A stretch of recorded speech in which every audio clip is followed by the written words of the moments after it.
computer. So, Assalamu alaikum rahmatullah. Thank you, everyone, and welcome to our monthly Nova Book Club. I welcome all of you for joining us. This is hopefully going to be, inshallah, a good year. It's January 1st, 2021, and hopefully it'll be much better than our previous year. And today we're going to start with the first book of the year. It is this book. It is called The Most Good You Can Do by Peter Singer. It's a book that I came across over the past few weeks, and I started reading it, and I recommended it because it goes along a lot of the lines that we think of as a community here, in terms of what is the best thing you can do. Community here is one of the communities that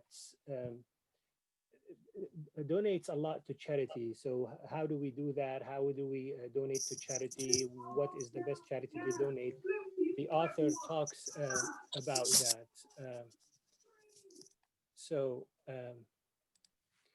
I'm going to share my screen to talk about, to start talking about the book.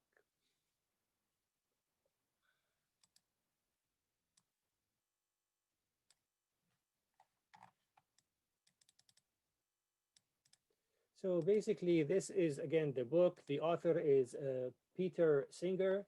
Peter Singer is Australian. He's a moral philosopher and a professor of bioethics at Princeton University, a laureate professor at the Center for Applied Philosophy Public Ethics. He has been bugged by moral questions about donating, about donation. He wrote an article called Famine, Affluence, and Morality early in the 70s. And then this article became a book. And then from that book came this book. And then he talks about it because this book has become, is describing basically a movement about effective altruism. The book basically comes in 4 chapters. Chapter 1 is called Effective Altruism, in where he defines it and talks about the movement as it emerges. And then in the second chapter, he talks about how to do the most good. Basically, what do those guys do? Effective altruists. In the third chapter, he talks about the motivation and justification. So what drives those? What is the inner drive for all effective altruists? What makes them do what they do? And then the final chapter, basically, he talks about choosing causes and organizations. How do they choose them? He talks about, he rebuttals a response by the executive director of the Rockefeller Philanthropy organization when they respond to his to one of his articles about their executive, about their a letter on their website talking about how they donate. So the first chapter, as I said, it's effective altruism and what is effective altruism. And then in the second part of it, he talks about how a movement emerges. He opens the book with this guy. It's called Matt Wage. He studied math and philosophy at Princeton. He's in finance in New York City. And what basically Matt came by, he wrote a thesis basically saying, suppose you see a burning building and you run through the flames. And as you run through the flames and kick a door open, there's 100 people that were supposed to die, and you let them out and they make it. And so in one kick of a door, you have saved 120 people.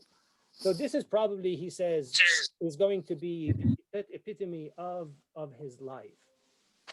This is going to be the climax of his life, that he saved 120 people. So he starts working on a thesis of how can, what will it take to save a life? What is the cost effectiveness of saving a life?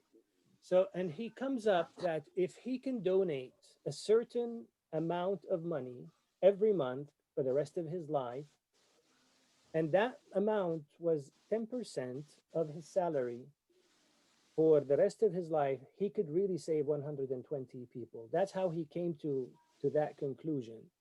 And saving them, basically, he's saving them from something serious, saving them from death. And then he compares it, I said, to this burning building that he talks about. And that's when he started working on it, and he left his job and went to go ahead and work for something that pays higher than just teaching. He worked in finance in New York City.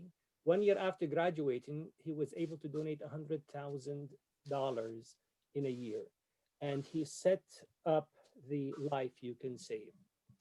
So, what is effective altruism? What is, well, who are the effective altruists, basically? Effective altruism, or the effective altruists, like, have five characters. They live modestly and donate a large part of their income, often more than what people donate, which is the maybe 5% or 10%.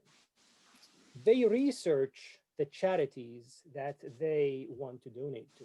They research it because they want to make sure that their dollar is going to make the most for that buck in terms of really saving the life and doing what it's supposed to do.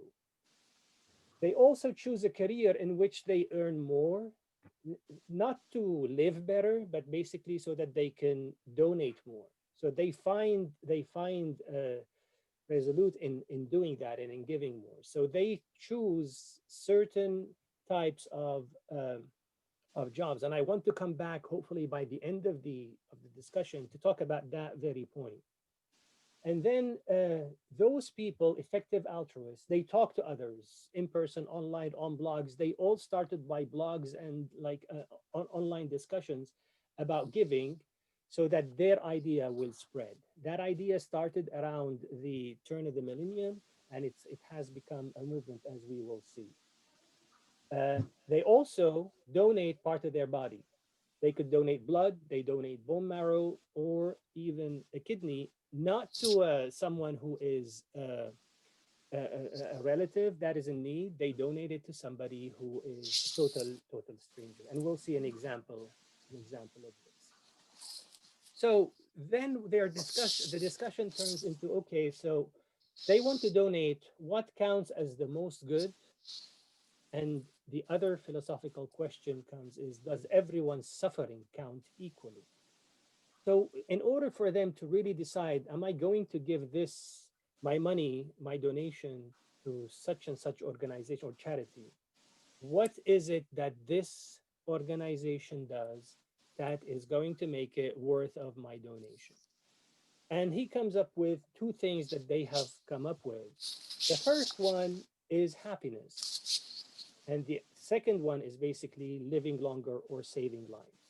So if an organization, for example, or the idea of it, it would make certain people happier, then they would donate to that. If it promises or they do the research and it does in fact carry on by causing people to live longer, saving them from life, they will donate to that cause. And then he talks about, does everybody's suffering count equal in terms of the humans versus humans and animals versus humans.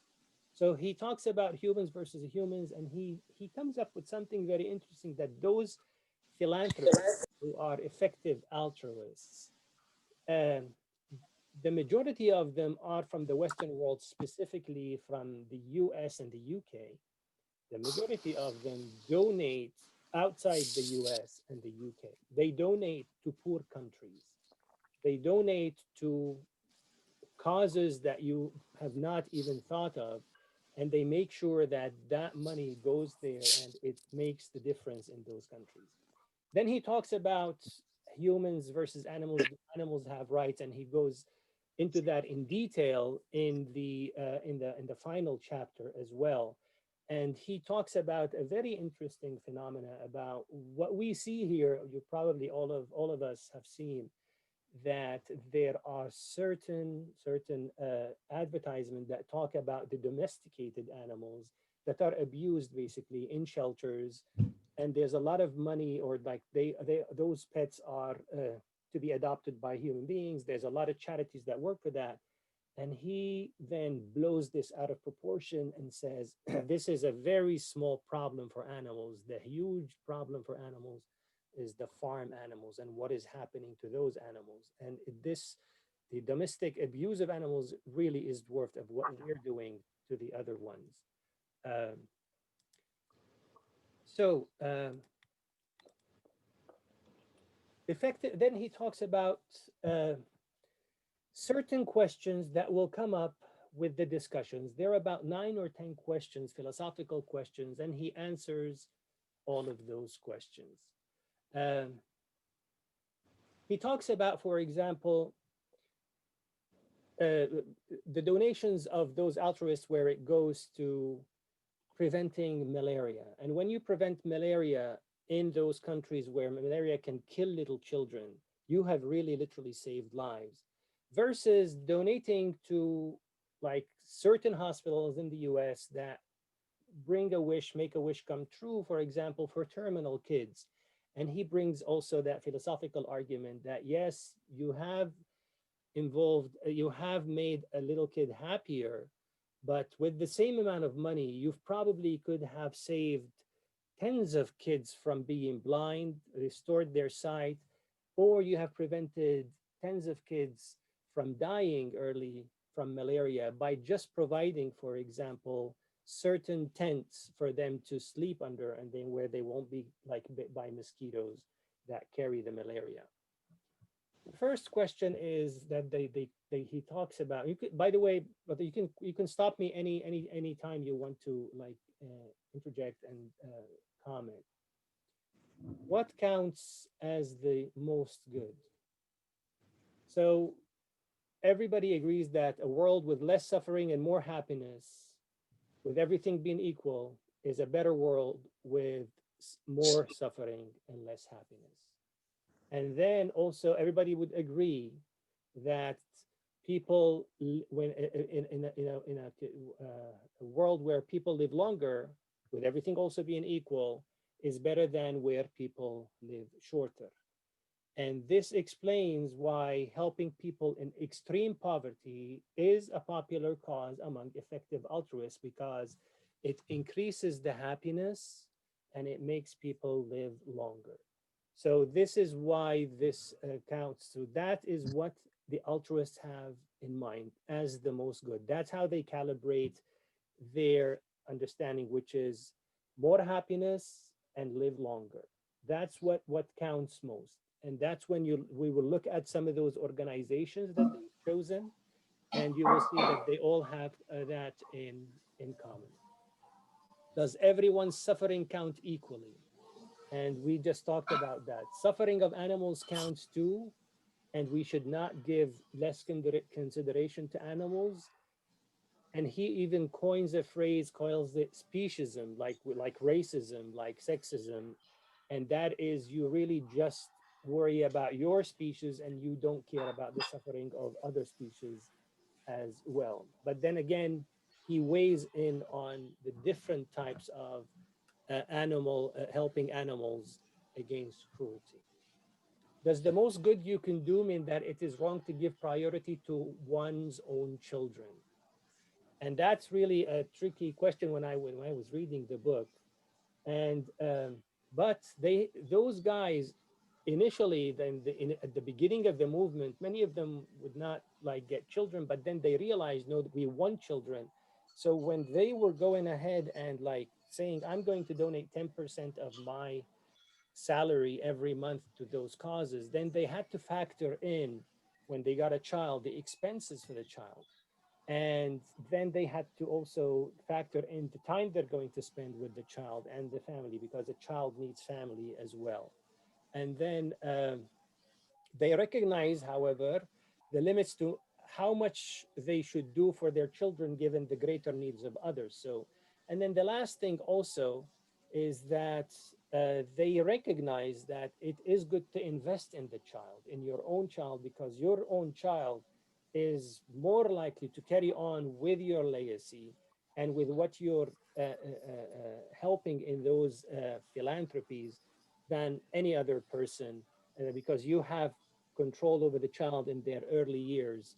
and are able to influence them and get them involved at an early day.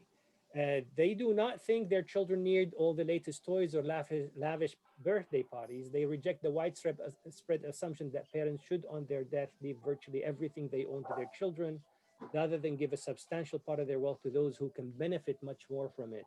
So, in that sense, here, that comes in with the wasiya of what we have, that a Muslim is encouraged to go ahead and assign part of their wealth to non-inheritors, to those who do not inherit, up to one third of their wealth, which can be to a charity, to the needy, and so forth. Another question is, what about other values like justice, freedom, equality, and knowledge? Okay, so we want an organization that is going to fight for justice. And this caused a lot of, like, when I was reading it in me, because I'm, and like everybody else in here, we fight for justice, and that's also overseas. And those guys do not discount the that issue at all. They accept justice, freedom, equality, and knowledge as long as they ascribe to increasing happiness and living longer in those that you fight for. So that is important to understand. So if you're fighting, for example, for freedom, in my mind, for Syrians, their freedom is going to cause them to live longer, and it is causing them, will cause them to be happier, because they're going to be less bombed, for example, by Russia, killed by militias, killed by the dictatorship in Syria, and that would make them live longer. In Syria, for example, I mean, that's one thing that I researched. The life expectancy had decreased just because of the uh, because of that, because of the bombing and the killing that is happening. Um, can promoting the arts be part of the most good you can do? And he goes into detail into that also in one of the chapters when he talks about um, donating to your local museum, which is a fantastic museum. And he says, yes, I mean, that's fine. It might be, but after we take care and overcome extreme poverty and other major problems. Right now, donating to an opera house or museum is not the most good you can do. And he brings example after example in that section about the differences, and like those are even with the finances of it and how much. And he compares the feeling, the aesthetic feeling that one gets with like touring a new wing of a museum versus restoring the site for someone like in an out far country. How many effective altruists could there be? Can everyone practice effective altruism? Anybody can become an effective altruist. You have to spare time and you have to spare money. The money, of course, is to donate, and the time is basically to research the organization that you want to. But unfortunately, a lot of people don't have the time and they don't think. And he talks about in the book that a lot of people will not think when they are asked to donate. And he asked that to change that. So when you're asked to donate for a cause, you have to know where your money is going. And what he talks about is that a lot of our impulses to donate are built on emotion, and he argues that it should be built, and what effective altruists do, it's built on reason, it is not built on emotion. um, and then the more interesting question, he says, is not that is whether effective altruists can become numerous enough to influence the giving culture of affluent nations. And I'll talk about that at the end also, because of an idea that I have. And he's stating that there are promising signs that maybe this is starting to happen, that this movement is starting to build up, especially now that there's a lot of young kids in their 20s and 30s that are getting into those higher paying jobs, and then they talk to each other, And when they talk, they like the idea and they start affecting the world through the donations to the most poor causes, the extreme poverty causes. And and then he talks about another, he brings another question. What if one's act reduces suffering, but to do so, one must lie or harm an innocent person? So, and he brings a lot of those questions, the moral questions that, for example, if you are driving a train and you see five people that are in the site of the train, they're going to die. And then there, if you turn the train to the other side, but you have to do something, there's only one person. What do? You kill one or you kill five. Um, However, in general, effective altruists recognize that breaking moral rules against killing or seriously harming innocent people will always result in more consequences than following the rules. So they do not justify that you need to go ahead and it's okay to break a rule as long as you can do that. So in this, they differ a little bit with utilitarianism, utilitarians, and with the ends justify the means.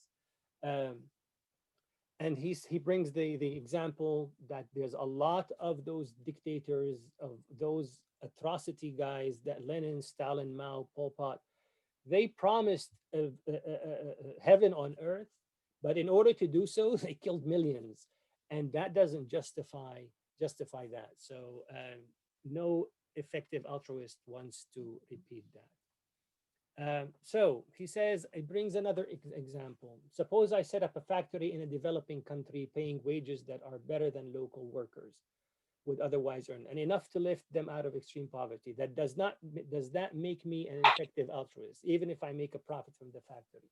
And he turns the question, he says, it depends what you do with the profits.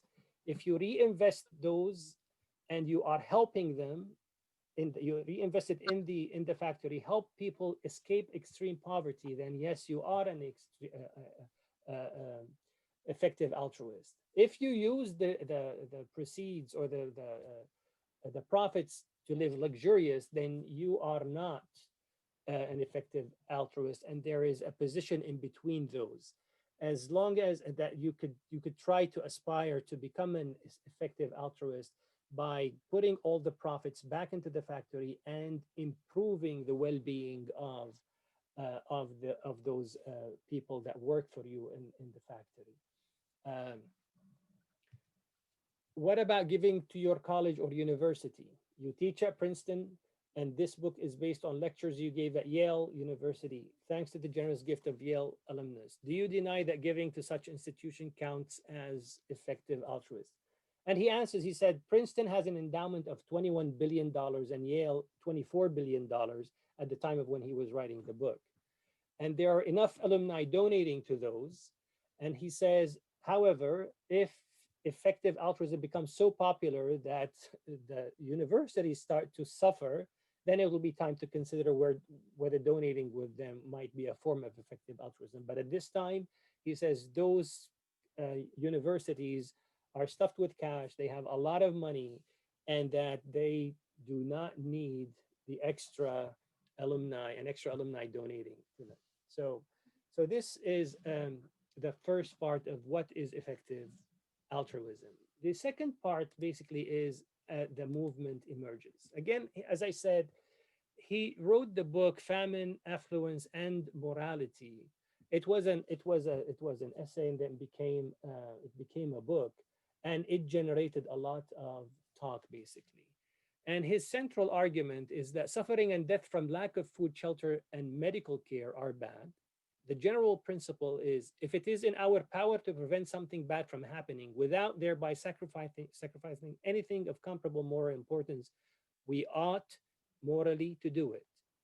And then he says, I can prevent people's dying of starvation by giving more money to famine relief than I currently give. And by giving more money to famine relief than I currently give, I would not be sacrificing anything morally comparable to the evil of dying of starvation. So he comes to the conclusion, therefore, I ought to give much more to famine relief. So if dying of lack of food and shelter is bad and medical care is bad, if I can give money to make them better and save them from that, then I should do it. And then if I can give more money without um, uh, causing any harm, then I should go ahead and do that. Then he introduces a Doctor, concept. uh, Fad- Faddal. his second principle, sorry to interrupt you, mashallah, thank you so much so far for such a beautiful conversation. And I think this is a topic that is very dear to all of our hearts. His second principle, if I understood it correctly, was not whether you are causing harm or not, it's whether the harm that you are causing is morally less than the benefit you are bringing about. So, for example, the kid that is, the drowning kid in the river, but you're going to soil your pants and you're going to destroy your shoes. Saving a life is morally superior to saving your shoes and your pants and and your inconvenience, and therefore that's a sacrifice worth making. So the argument is, even if it does hurt or it does cause some harm, whether it is financial comfort, residential comfort, whatever it is, or less than what you have, whatever, or even to your own, sacrificing some of your time or some of the resources that you have, as long as the sacrifice is morally less than the benefit you're going to be bringing to somebody else, then you ought to do it. That's at least my understanding that I took away. Yes, he definitely says that, but I was just going to introduce the other point, which is the point of marginal utility that he brings. And the point of marginal utility, which goes along with what you said, Dr. Yassin, is that what is the point where, okay, you will stop giving? So you're giving, and then when you're giving and giving and giving, and the other party is improving, you're causing them to have less famine, less death, less disease. He says that there is a point of marginal utility, and that comes from economics, and I had to read about it. So basically, the marginal utility is where by which, after, if you start donating, yes, you are causing the others to maybe improve in their situation, but now you are starting to suffer. That's the point of marginal utility, not the one where you talk about, okay, take the clothes and then go in. Yes, that is uh, of course given, but it will affect your giving on yourself, because now you are starting, your income is starting to go down, and you are starting to suffer after you had done the margins that you had set out for how much you are going to donate. That is the point of marginal utility. So effective altruists, although I mean there are some of them that he brings on that have donated millions, if not billions of dollars.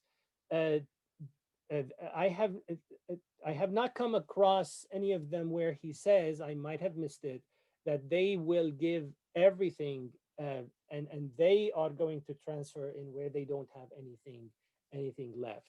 He also talks about when he talks about animal cruelty at the end of the book, about those chicken that are dying of thirst, where they have like hundreds of thousands of chicken, and all they need is some water, and all you need to go is you need to walk, and you might need to walk a few feet barefooted to open the faucet for them so that they can drink, but you don't want to do that because it's going to harm your feet. And he talks about that as well. No, that is something that you need to do.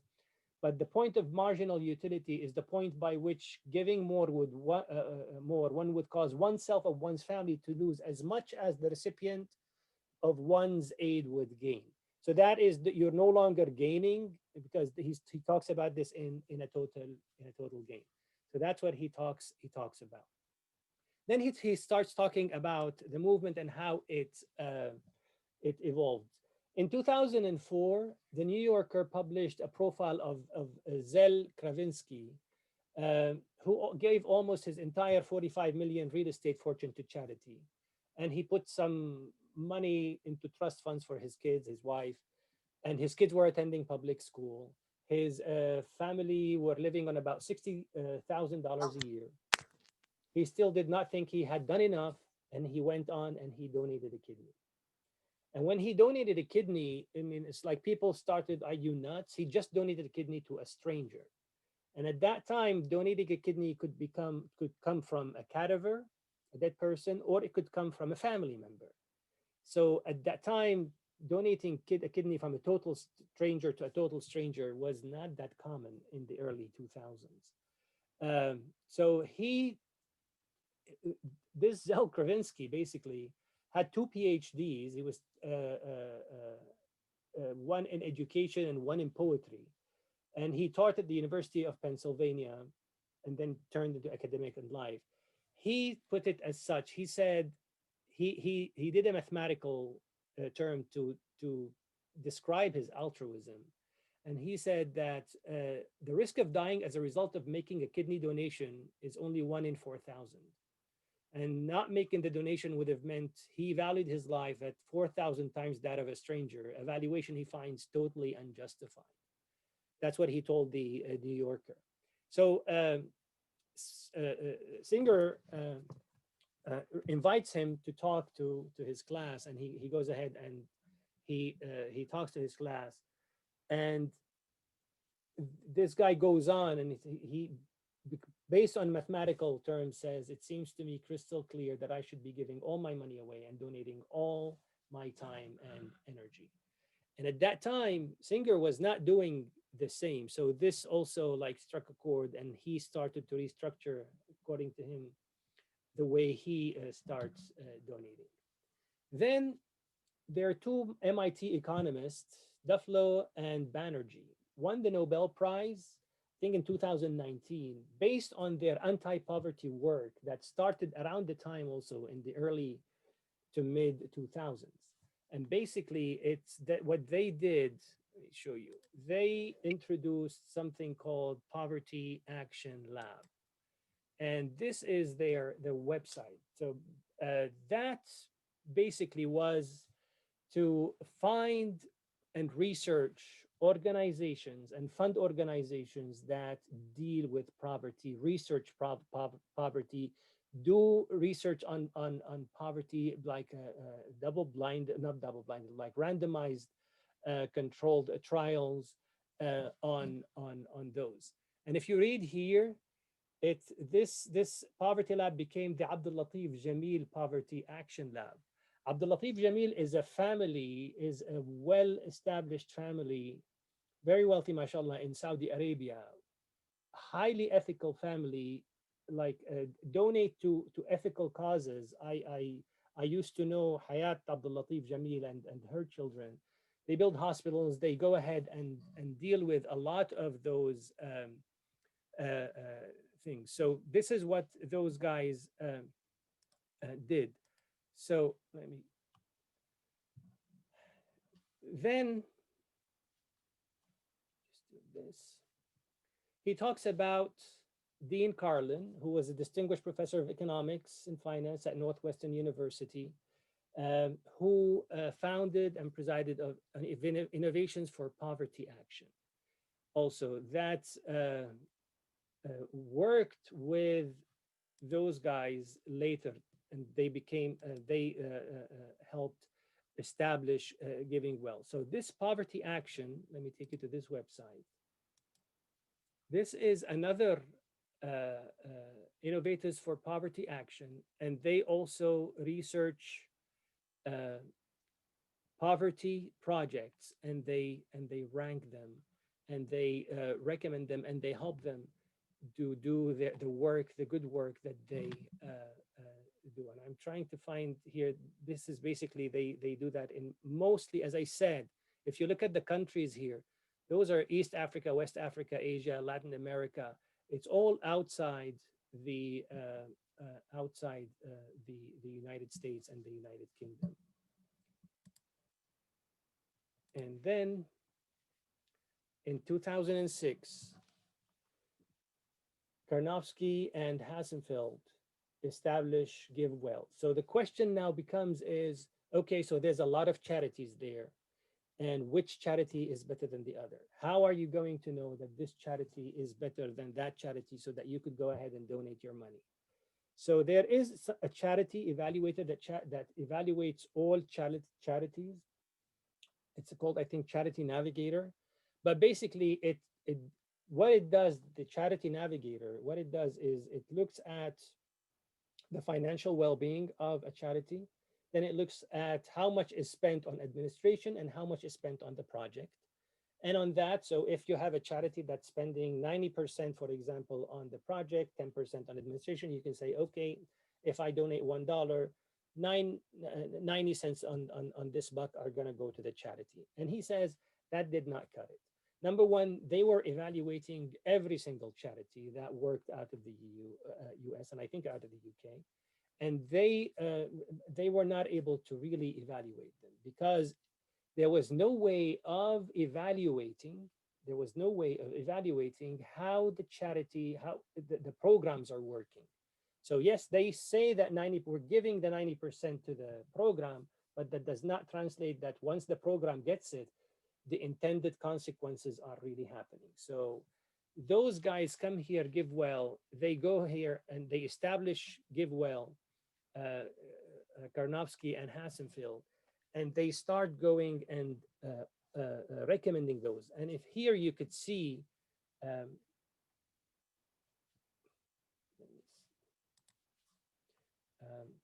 those are the 10 charities. Let me take you to this one here also. You can see they have the Malaria Consortium, Against Malaria Foundation, the Helen Keller International, SCI Foundation, Site Savers, New Incentives, Deworm the World Initiative, which is deworming little children so that they don't get anemia, and then thus they could study well and they could excel in education. The End Fund, Give Directly, Down. Those are their charities that they have recommended based on the research they have done. So there's a lot of research that goes into GiveWell to research every single one of those. And if you go to that, Medicine to Prevent Malaria, Charity 1 of 9, Charity 2 of 9, Nets to Prevent Malaria, Charity 3, Supplements to Prevent Vitamin A Deficiency, and Charity 4, Cash Incentives for Routine Childhood Vaccines. Imagine this. So they make sure that if you give here, we estimate that about $47 to provide an incentive to a caregiver to comply a baby's immunization schedule. We estimate that $3,000 to $5,000 will save a life. So if you donate $5,000, you will save a life. Now imagine if you did that, if you donated $5,000 every year to this, every year you're saving a life, and you know that you are saving a life. And we'll talk about this, the number needed to save a life. I have a quick question, brother. This is outstanding. So I see then the charity that is being given are natural causes as opposed to man-made because of war and starvation, political, whatever it is. So these are natural causes. Is that what the summation is? He doesn't talk about that. It's natural causes versus that. Throughout the book, he did not talk about that distinction, whether it is. I mean, it's we might think of it, but he talks about it that if you don't do anything about it, then it might become something that becomes entrenched, and that's why you should go ahead and do something about it. He talks about something I'm going to come across when we reach that talks about wars as like why we need to like get rid of wars, of unnecessary wars that he talks about. If I may have just a stab at it, this is coming from the devil's advocate because I actually agree with much of what he was saying in the book. But one thing that, just a different lens to look at things, what they are referring to, by the way, they are referring to a life saved. Interestingly, the second point, which is happiness, right? Like, are you bringing happiness and comfort to that life that is saved? We don't know yet. We're talking about life saved. For example, the malaria, we are saving the child from having malaria. The vaccinations, basically, sorry, I'm driving in the car. So the vaccinations, we are saving the kid from potentially having a harmful illness. And we will come to I'm sure that we're going to be discussing about some of the charities or whatever, like how do you check effectiveness, right? Effective altruism and whatnot. But a lot of these terms, saving a life is immediate urgency because we do have an immediate urgency, but I still have a difficulty seeing his argument for the long term, for like the stability of the population, for progress of the population and whatnot. So a lot of these effective altruism really mainly deal with very basic life preserving, life saving, or life sustaining projects, but not really progress of the person as a human, as a dignified human being yet. So can somebody address that in the book? Anyone to want to take that on?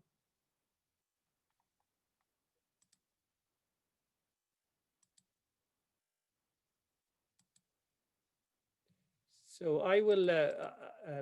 He does talk about it, and so what he's coming up with is something very abstract, and that's what he discusses in the beginning of the book. Is if you have you don't have infinite amount of money, you have finite amount of money. How much money is needed to, for example, save a life or save a site? And they do the calculations, and then they say, for every $100 you donate, you are going to save X amount of life, for example, or the site. And they start comparing everything according to that. This and that brought on something to me from medicine.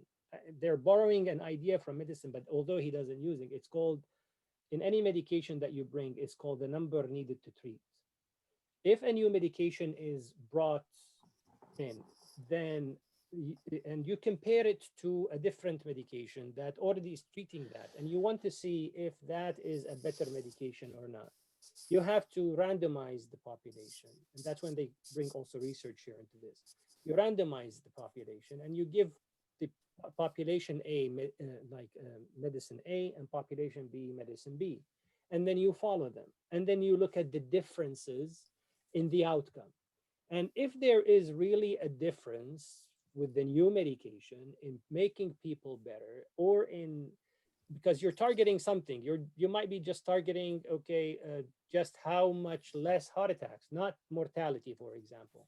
In medicine, it's very difficult to cause a difference in mortality, but it's much easier to cause it maybe in symptoms and so forth. So then you see how many patients do you need to treat with the new medication to save one incidence from the old to the new, to save it.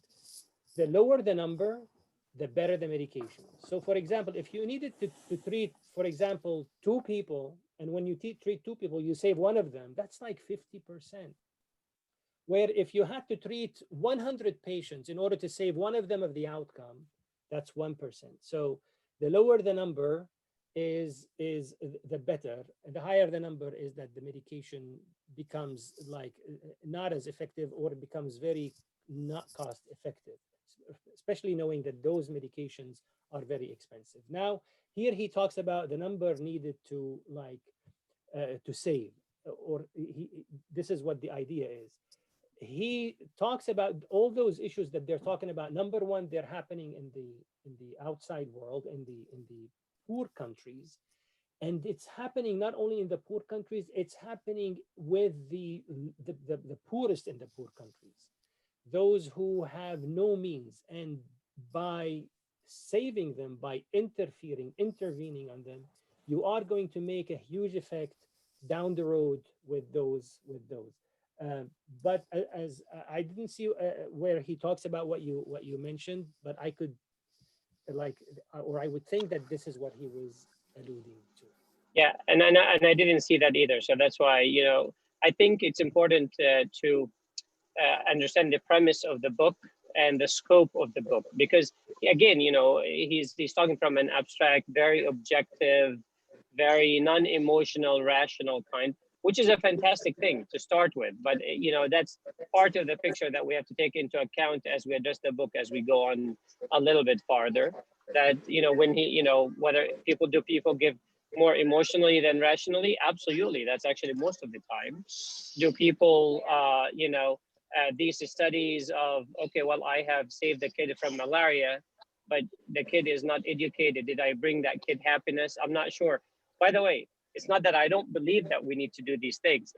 I'm just alluding to the scope of what effective altruism has been so far since the 60s, 70s when he started till, and the recent, activity that he has started associating with, the Bill and Melinda Gates and the anti-malaria and all of these. I think they do fantastic work, but there's a limit to this logic that is happening. And there's also the opposite side. The opposite side is all of the other folks you're saving, which is important, is are they going to go on and need more resources in the future where they will be, you're saving them when they're young from malaria or from trachoma, from blindness. Will you be saving them later if the resources are less? And that's something that I just would like for us, if we have time at the end, to really tease out a little bit that this is a great solution. It's not a complete solution. Absolutely. And as I said, I also researched that idea. David Brooke wrote an article about that, and the author talks about it, where they say you are just treating the symptoms of poverty, of the whole system. You are not treating the root causes of it. And he tries to rebuttal with that, but it is true. But the issue is, okay, what do we need to do with those urgent issues that are happening? People are losing their sight. They're dying because of things that you could go ahead and with it, that are low cost, you could affect the outcome much more. For example, he brings an issue of comparing treating those kids losing their sight with trachoma, where you save a lot of them for a minimum amount of money, compared to giving one blind person in the US a trained dog to help them, which costs $40,000 basically to train the dog and to train the recipient. And he says for $40,000, I could cure. He brings a number, I don't recall the number right now. Way more. A little bit around 2,000 people to save them from trachoma, because it's so cheap. Right, exactly. So which to effective altruists, that does not cut it in terms of helping like with the dogs for the blind. So then comes those two guys, Toby Ord and William McCaskill, and they established something, Giving What We Can, and where they establish, okay, they now go after those effective altruists who are going to pledge to give at least 10% of their income to whatever they think is the most that is going to relieve suffering in the developing world. And they established this website as well. And for the top charities, to which ones are you going to give? And that's the same one that I just showed you. Did he discuss, this is Yusuf, by the way, this is my first time in this respectable forum. Did he discuss the cost of, the institutional cost of doing this? To explain my question, I was told years ago that for example, the most respected organization has said that collect donation to do this kind of good work, United Way, I guess is the name. They spend $80 off of every dollar donation that goes to them into their administrative process. Did he go into this issue at all? No, he does not talk about, I don't recall like him mentioning anything about something called United Way. Well, it's one of those huge. Yeah, sure. What he's talking about is, effective altruism is also, he will discuss, and this is where these, Dr. We were talking about before about which charities, which is like Charity Navigator, Giving Well, and all of these, they are supposed to save what the administrative fees of the exorbitant of the Red Cross, for example, over 80%, or Goodwill, which is not goodwill at all. You know, it tells you actually so these are some of his students and collaborators that goes into that, which charities actually are giving, you know, where your buck is going to go the most to make a difference. But Right. I don't know, I didn't read that in the book itself. Well, no, I actually did. That's part of the examples that he's giving of these altruistic people finding and founding organizations to help navigate through that. United Way is just an American organization that, you know, that works in inner cities and whatnot, and, you know, does some good, but again, their overhead is so high that I personally stopped actually donating to them because it just, I can't justify it. Right. Yeah, he yeah. talks about, He- as you said, he- he talks about American Red Cross and the other ones, and he reaches what you said, the conclusion. But I don't recall him talking about United Way in itself. It No, is just an example. So Yeah. there's so many like that. Actually, also, while we are in that same subject, there's a lot of examples also in our part of the world, in the Arab Islamic world. For example, most of the charity work that happens in the Arabian Peninsula and the Khalij and all of that stuff are very, very politically and religiously motivated.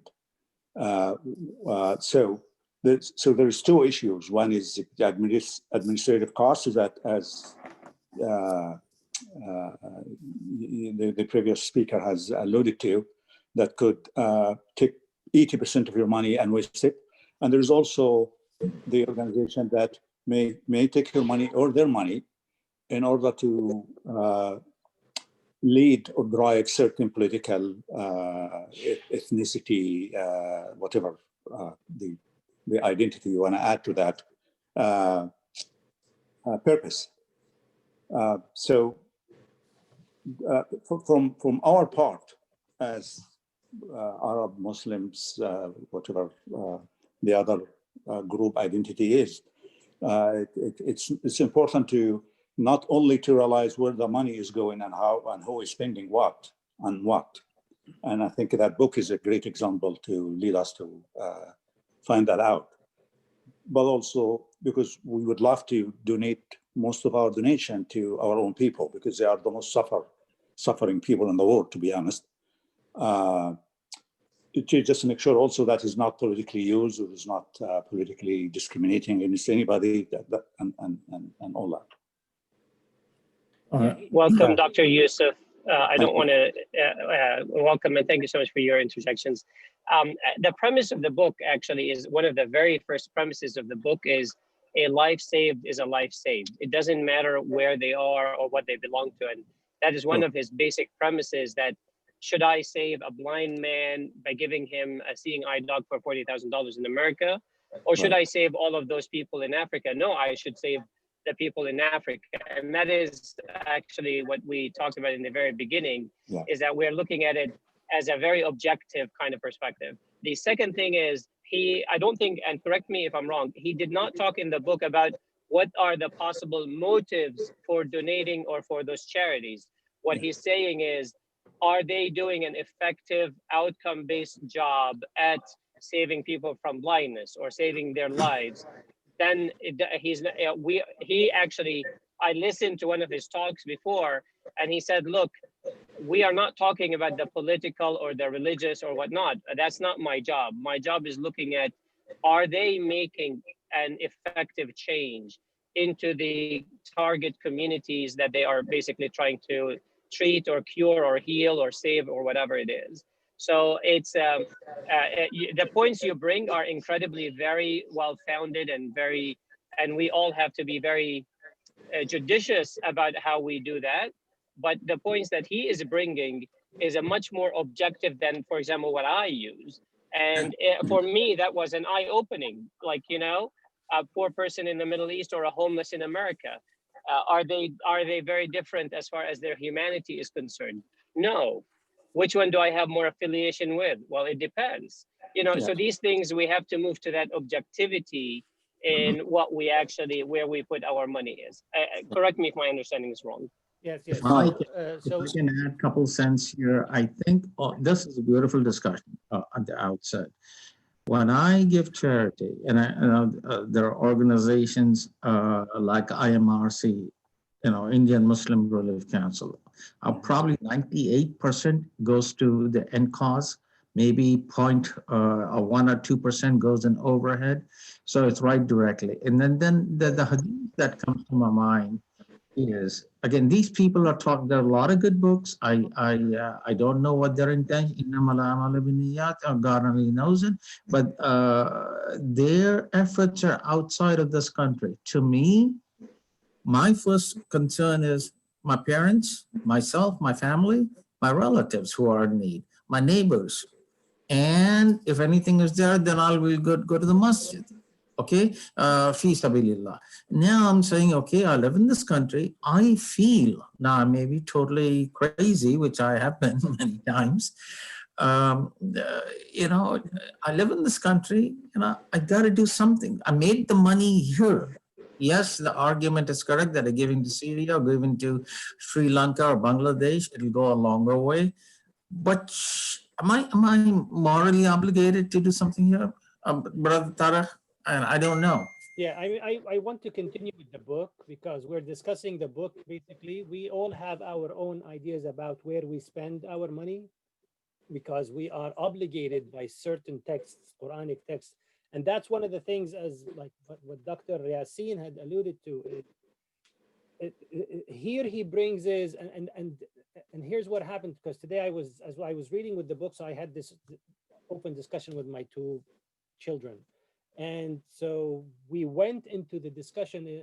I was discussing the book with them. And so I read them a few passages of it. And one of my sons says, the beauty of Islam it's because I talked to them about, this guy is talking about donating to all those needy all over the world. And he says, yeah, of course, people need to go ahead and do that out of something inside. You need to donate because at the end, my other son was saying, nobody does it like just out of nothing. There has to be something coming from inside. And my other son says, what Islam does, basically, he takes your inner selfishness, calibrates it, and turns it out so that you could go ahead and give everybody in the world, not only Muslims, anybody that is needy. And that's how Islam spread, and that's how Excellent. Islam became like a global phenomena, is by doing that, calibrating that inner need inside you to go ahead and donate. And that's a little bit of selfishness because you need to feel good about yourself. And he talks about that in the second chapter, basically about why the third chapter, the philosophy of giving, and the happiness that happens inside one when they give. And then turns it and calibrates it so that we go ahead, and when you give, basically you are happy. And then once you are giving anybody, and you're really happy, to the degree at one time, of course, when Muslims were like the richest on earth, they would not only like feed people, they would feed birds, they would feed cats, they would feed horses, they would feed. So there was even one time, maybe we can talk about that, waqf, which is an endowment, waqf al-qitat al-dalle, which is the endowment for stray cats. So they had space for those cats, and people would donate just to get those cats in. But let me get back to the book just to finish the emergence of this phenomena. Then in 2011, those guys created something called 80,000 hours. Does anyone know what 80,000 hours symbolizes?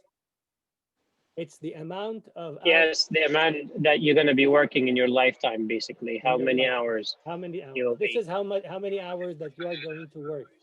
And so what are you going to do with those 80,000 hours? And then so they create this website of 80,000 hours to do the most good career coaching and building a global community of people seeking to change the world for better. And then the effective altruism phenomena, they coined the phrase, they need it, and they coin it in sometime around that time, and it emerges. This is their website. It's called Center of Effective Altruism. This is what they do. They have meetings. There's a summit meeting, Effective Altruism Global, London 2021, April through May. I don't know if this is going to happen because of COVID. It might happen virtually, but here are some of those, like they have, those are all videos that you could go and look and find on that website. And then he concludes that chapter basically by talking about Charlie Bressler, who heard about him, and they went, him and his wife established this Smart Giving, the Life You Can Save, and took it also, it became a non-for-profit, and it talks about basically giving and to those who are in need. And that concludes the first chapter and goes on to the second chapter, how to do the most good. And basically he talks about 4 things in that: living modestly to give more, earning to give, other ethical careers, and giving a part of yourself. And I talked about giving a part of yourself. Basically what he talks about is donating a kidney, donating like a liver, donating blood marrow, and so forth. So those guys, if you reach that level where you're donating to strangers, of course, donating blood is easy. Many of us have done that, but donating a kidney to a total stranger, that's one thing that would probably have me think twice about it. He talks about living modestly to give more. So basically what he talks about, those effective altruists, they don't live a luxurious life.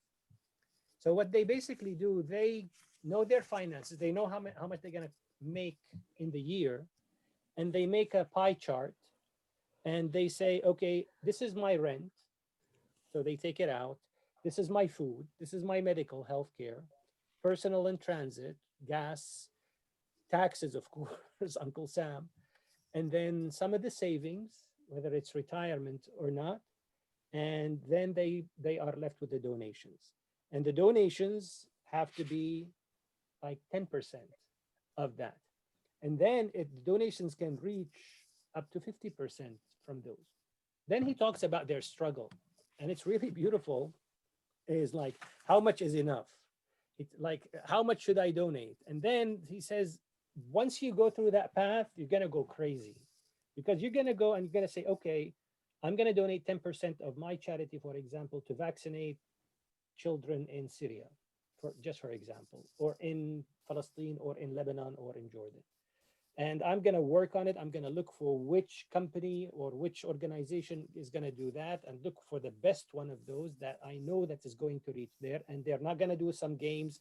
He talks about those, like Dr. Youssef alluded, that they might even take money from this project without you knowing, and like allocate it to another project just to keep the project running while the project is producing nothing. So let's say you did that, and you are saving the money and you're donating that. So you go to the groceries and you look at, you want to buy like ice cream. And you start thinking, okay, if I buy this ice cream, this is going to cost like $4.99. I can save 2 kids, for example. He says that's going to drive them crazy until they, like, he brings an example of a lady. She says, once you set the donation and how much you're going to spend on groceries, you can do whatever you want. So this ice cream is yours. It's coming out of the allocated money. And I like that idea itself, because it takes the guilt out of it, because sometimes the guilt can paralyze you when you go ahead and try to donate. So that, and when you get out of the guilt, you feel like serenity with yourself, calm with yourself, and then you can then earn better, you can concentrate better. And then as you earn, and he talks about those guys, you start thinking, okay, how can I earn more money? What job should I look to? And those guys start looking at industries, and those industries are like the paying industries. And guess what? The paying industries in the Western world are where the money circulates. And where are those? Those are the banks, the financial organizations, the World Bank, and so forth. And he starts bringing that example. It's a beautiful example in the book. So you go ahead and there is a job open, and you want to apply for that job. And that job basically is working in a charity where you are going to manage something in the charity. So you're going to quit your job and go work in the charity. And he says, what is better, to go ahead, work in the charity, or no, move to another job where you're going to make more money and donate to that same charity that you were going to supposedly like run an office in. And let's say you really got accepted in that. So you applied, you got accepted. So then he brings that objective. And that's what, like as Dr. Yassin Dawood brings, is it's all objective. So you are the first, but you're no longer going to be that first. You decided to go ahead and just go work more, or go work in a higher paying and pay more money. So he says, and he brings the example of the difference that you're going to make. He says, if you accepted that job at the charity and you are going to make X amount of money, that amount of money is going to be, you're going to use some of the finances of the charity itself. If you don't do your job well, you are going to be dispensable.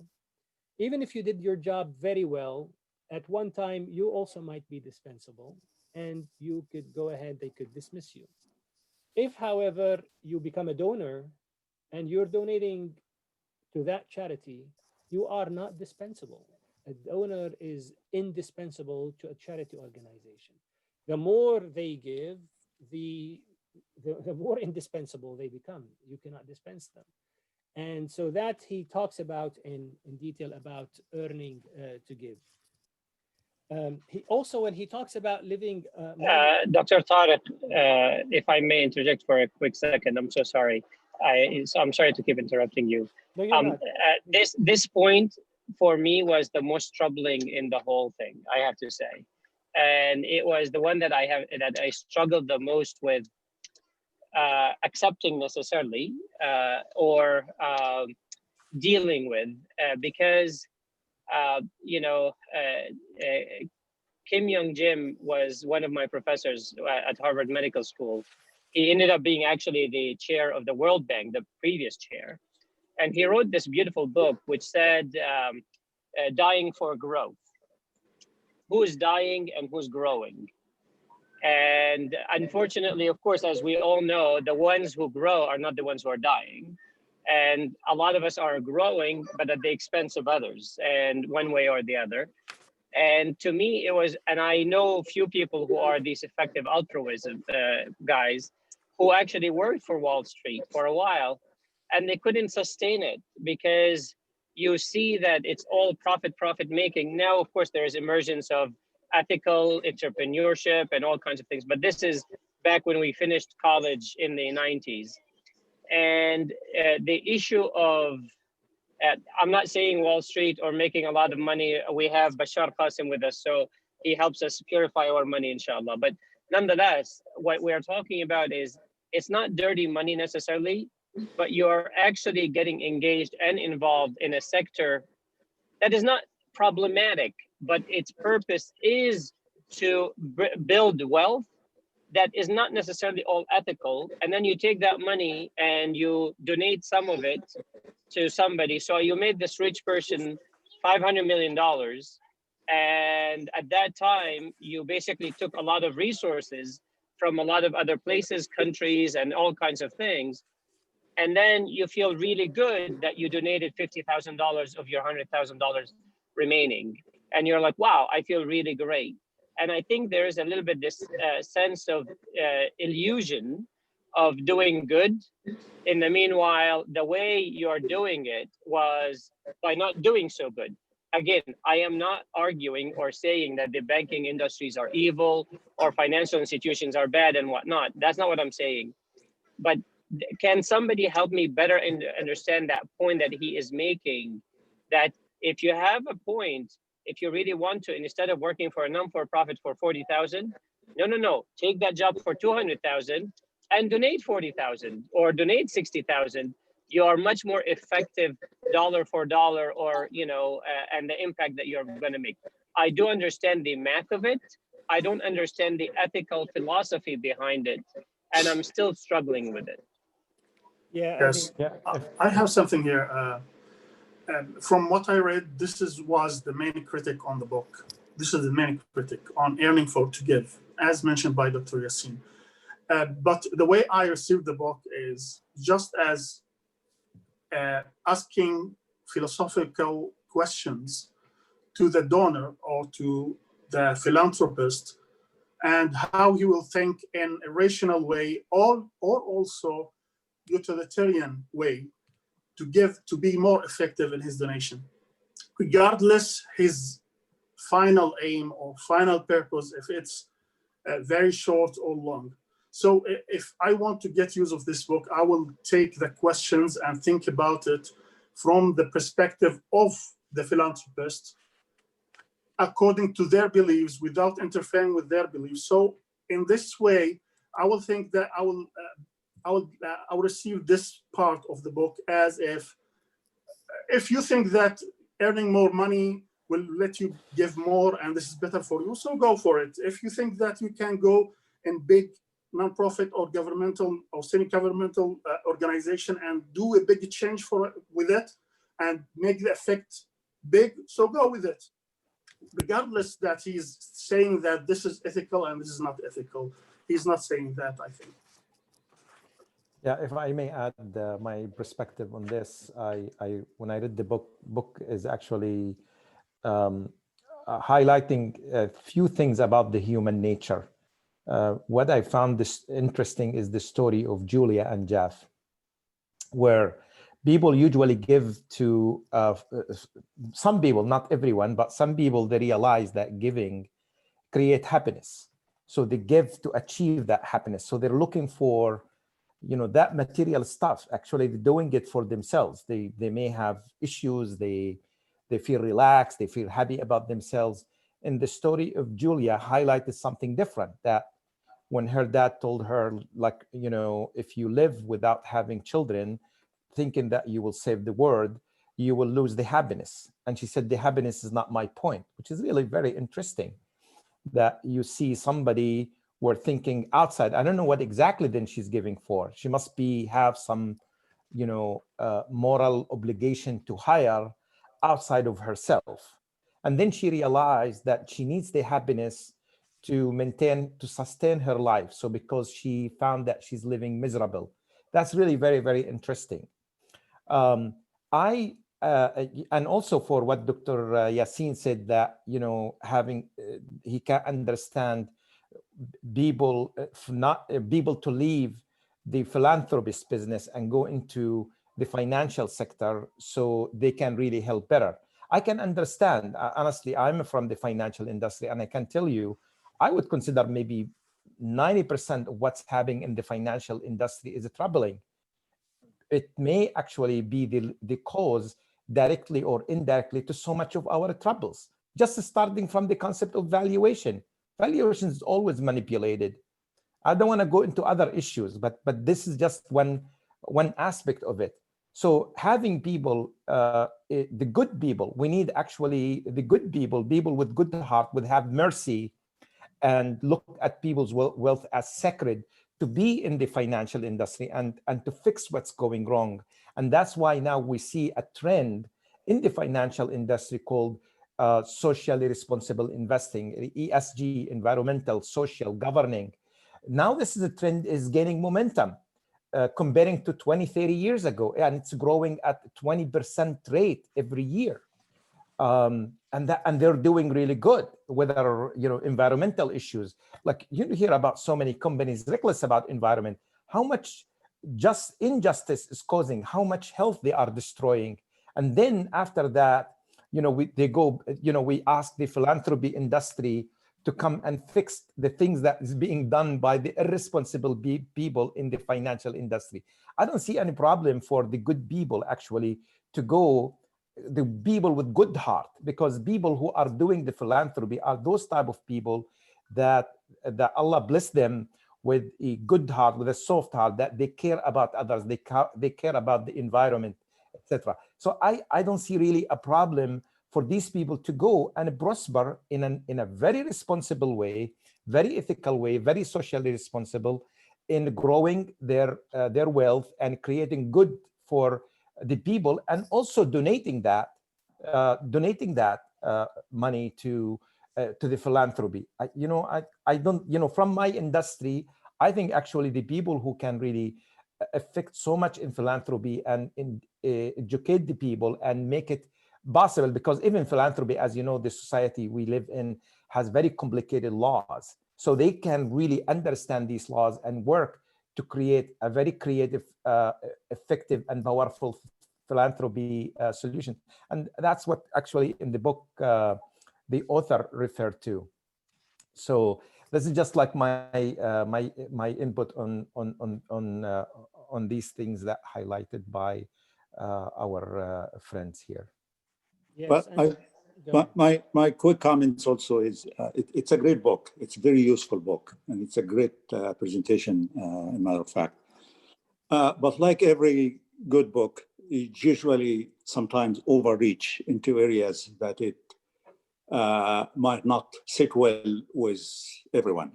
The two areas that might not sit well with people like us is the first one, of course, is this donation of your body parts.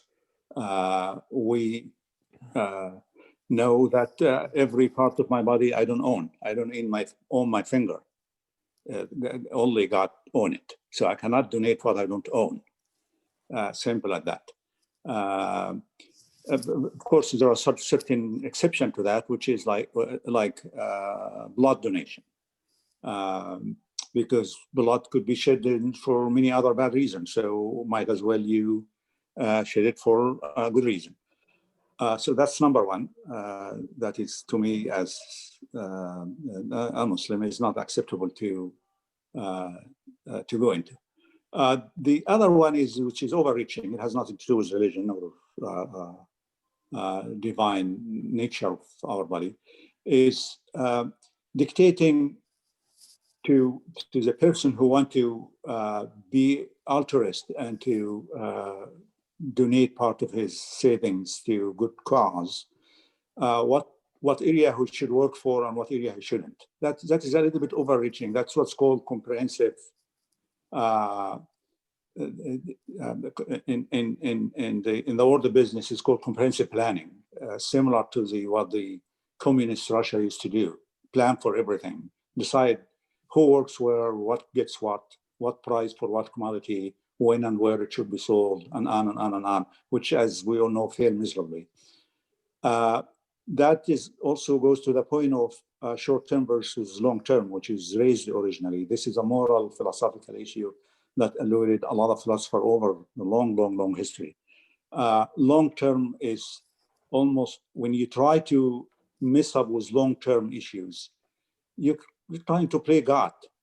The best option in terms of something like this goodwill things, like altruism, is to solve the current problem as much as you can, with as much donation as you can, for the donation that is closer to your heart, and then leave the long term to take its course. That's because you're not going to be able to do it. It doesn't require only money and time.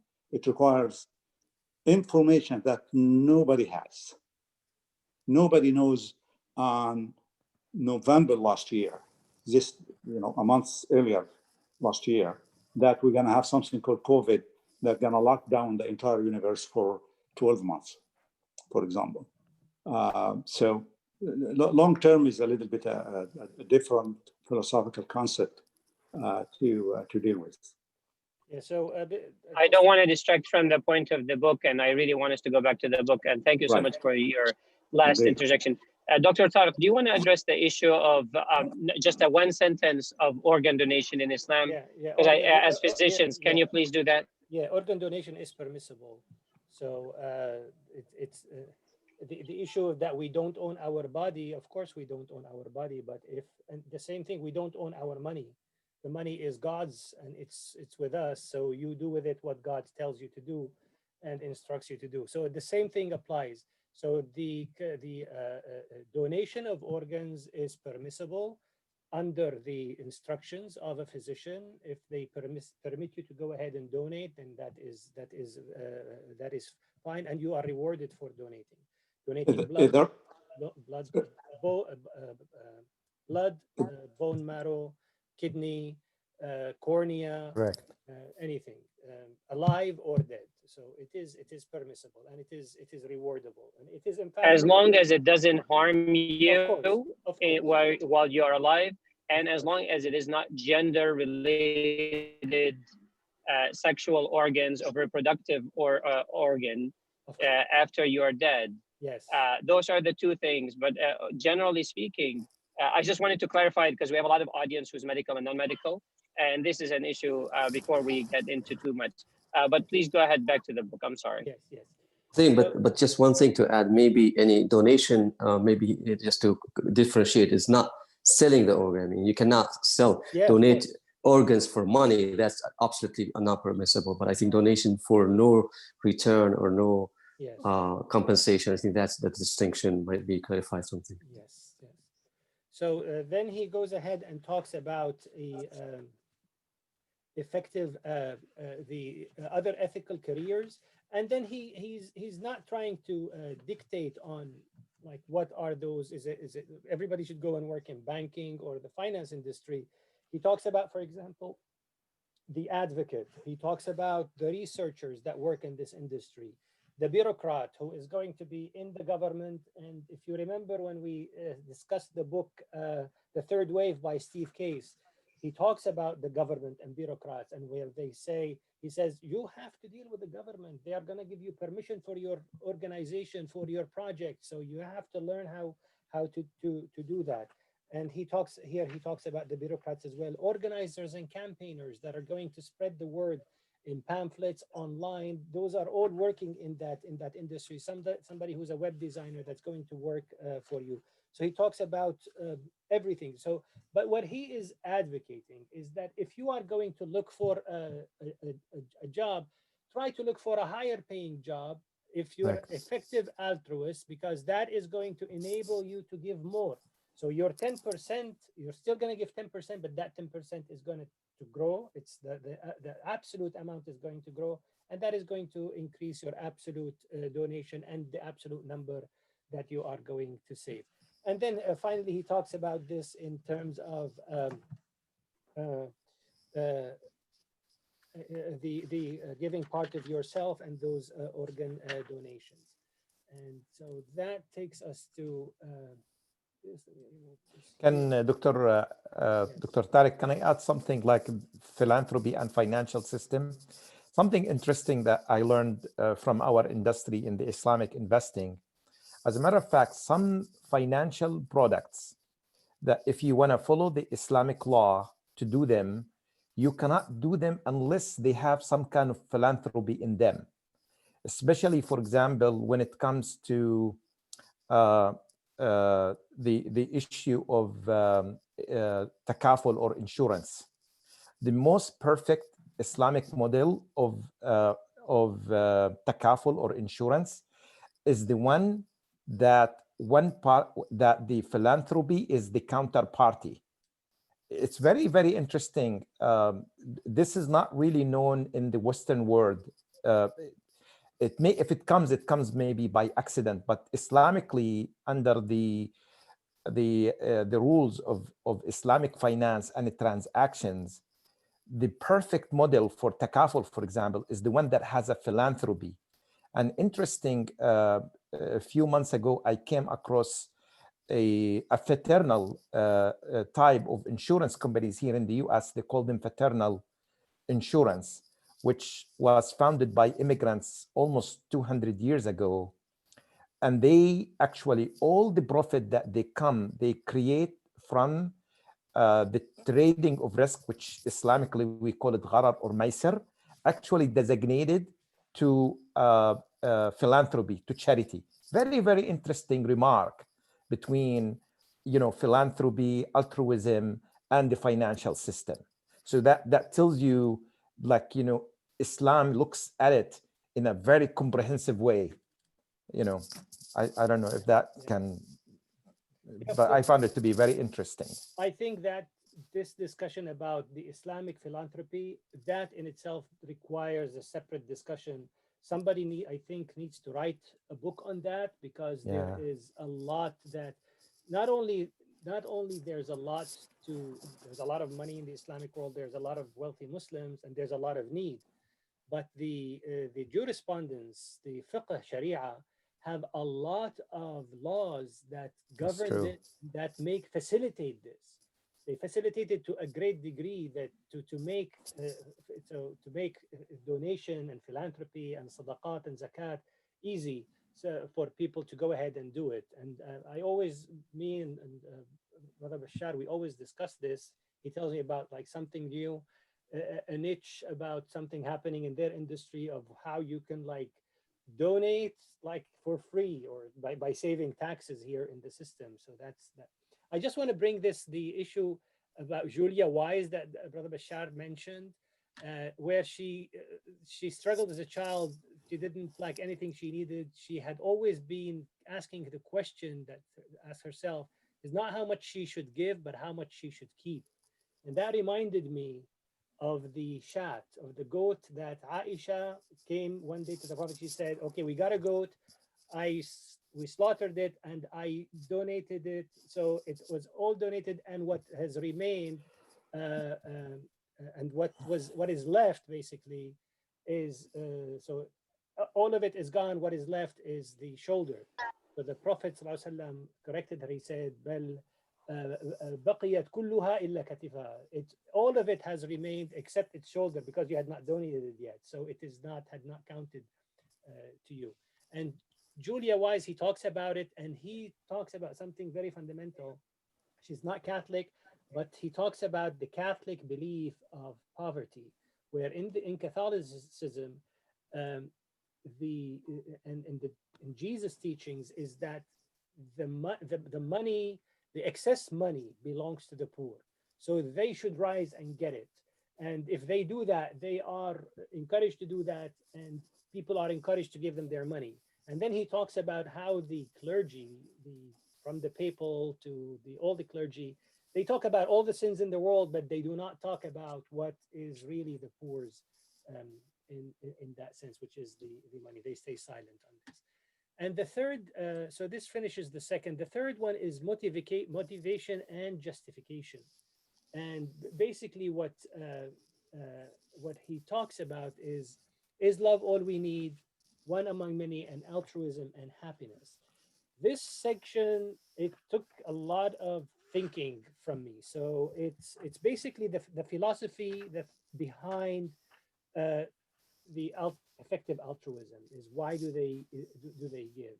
And so basically he talks about like a question that Obama received from a little girl during his presidency is, why don't you end all unnecessary wars? And then what he asks her, he says, if you don't already know what it means, look up the word empathy. If you don't know what it means, look up the word empathy in the dictionary. I believe we don't have enough empathy in the world today, and it is up to your generation to change that. And then he talks about empathy. He talks about 4 aspects of empathy: empathic concern, the tendency to experience feelings of warmth, compassion, and concern for other people. Personal distress is one's own feelings of personal unease and discomfort in reaction to the emotions of others. Perspective taking is the tendency to adopt the point of view of other people. And fantasy is the tendency to imagine oneself experiencing the feelings and performing the actions of fictitious characters. The first 2 are like emotional. The 3 and 4 are basically rational and reasoning. And from my studies in psychiatry and psychology and medicine, empathy is the highest degree. It's the highest degree of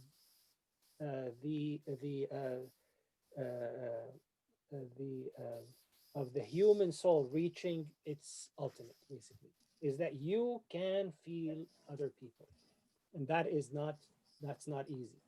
And if this can become feeling other people, it can become feeling other like species. It can you can feel for objects, hard objects that are non-living objects. So this is basically empathy is the and he talks about this, and that empathy itself is a big driver behind effective altruism. However, he says it is the rational and reasoning. So those effective altruists are really not moved by emotions. They are moved by numbers. They are moved by the math. And most of those that he brings throughout the book are really people that came from these scientific fields, like from math, like from science, that understand numbers, percentages. And when you show them what the money, $100, is doing, that's when they get excited about this. So as I said, he talks about in detail in all the love that we need. He then, let me go back here. So and then he talks also about one in many, and he talks about those people, the effective altruist will always have a point of the universe that they want to make it a better life for others, that especially for those that they can affect, and those are the poor people. And then he concludes with altruism and happiness, talks about a few of the research that was done in this field, altruism and happiness. Then he goes in deeper and in that. So one of the things that he discusses is that, of course, all of us know this, that he talks about the lottery. Among those who win the lottery, 80% of them will go bankrupt, will become bankrupt within a few months. And they talk about this because those guys, once they win, they elevate their standard of living too much that they could go, that they no longer are able to sustain it, and they use all the money that they want. He talks about something called the hedonic treadmill, which is something that happens to us basically, and it's called hedonic al-mut'a, and then a treadmill is that you keep running so to increase your happiness or the pleasure. دائرة المغلقة. Yeah. Yes. So what he talks about basically is, let's say you're at a baseline of happiness. Something good happens, your happiness will go up, but then soon after it's going to go back to baseline. And then something bad happens, going to go down, and then after that it's going to go back to baseline. So you are within that. And he talks about those altruists that they try to escape that by maintaining a steady level of happiness regardless of what happens. So in a way, they are looking at the globe. That's what I understood from the book, like in a holistic way. Then he goes on to say, then maybe those guys, when they give, it's not really altruism, because when they give, they are making sure that whatever they give is not going to harm them. And we talked about this marginal utility point. And that struck me because in Islam, يؤثرون على أنفسهم, altruism means إيثار, يؤثرون على أنفسهم ولو كان بهم خصاصة, and they do altruism with others, even if it is going to harm them. And I had to come up with like, what are the scenarios that somebody would give where they are going to be in harms. And I know some of those, like I know personally, for example, some people get asked, can you help me? For example, I need to pay my debt, and you don't have money. So I know people where they would go put themselves under debt and give you money to pay your debt when you could return it back. So that's one of the things that could happen. So the other things that we know, that when Umar came and he wanted to donate for a cause, he brought half of his money. Abu Bakr came, he brought all his money, and he just donated everything at one point. So this might not be ithar in itself, because you're not doing altruism versus another person, but the ithar basically is I think the word altruism that he uses here is not the one that we use in our understanding as Muslims. Then he talks about a very important aspect, is what is called the importance of self-esteem and happiness. And he says self-esteem is an important component of happiness. So that's maybe why the altruists go ahead and donate, is so that they maintain their happiness and self-esteem. So your happiness increases your self-esteem, and when your self-esteem increases, you donate, and that maintains your happiness, and then you go into that cycle, and that cycle keeps growing. So he talks about that also in detail. And then finally, he talks about in the last chapter, choosing causes and organizations. He talks about domestic or global. We talked about that basically in detail. He talks, are some causes objectively better than others? And that's when he rebuttals the Rockefeller Philanthropy Advisors website disclaimer. He talks about some difficult comparisons. And then he talks about reducing animal suffering and protecting nature, like the climate change. And then how do you choose the best organizations? And then finally, he talks about preventing human extinctions. So in each one of those are some causes objectively better than others. And he brings on like a big rebuttal about that when he talks about it. And so he says, how do those like effective altruists decide that this project is better than the other? And he comes up where they like invented something called the quality of life year, and then DALY, the dissatisfaction or disability adjusted life year. So one is the quality adjusted life year, and the other one is the disability adjusted life year.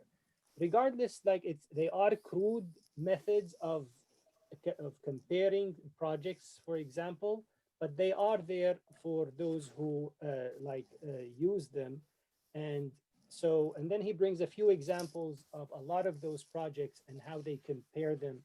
For example, the blinding of that.